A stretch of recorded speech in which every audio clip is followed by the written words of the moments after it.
Pemirsa, pohon besar yang berada di depan atau sisi utara Pasar Badung Jalan Gajah Mada Denpasar tumbang sekitar pukul 15.30 WITA Minggu 25 Agustus 2024. Dua orang pemotor tertimpa, bahkan satu diantaranya tidak sadarkan diri dan dilarikan ke RS Wangayo oleh warga sekitar.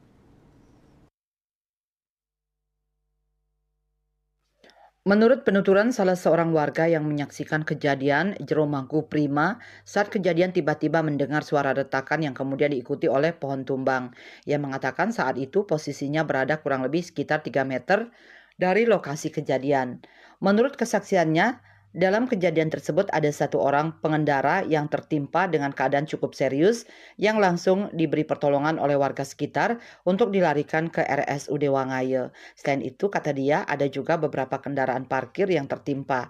Kendaraan tersebut milik warga sekitar yang tengah mengikuti latihan di Pura Desa depan Pasar Badung. Sementara itu, Kepala Pelaksana BPBD Kota Denpasar, Ide Bagus Joni Arimbawo mengatakan, tumbangnya pohon jenis beringin ini diperkirakan karena akar-akarnya yang sudah lapuk ditambah angin kencang dan hujan yang sempat mengguyur kawasan tersebut.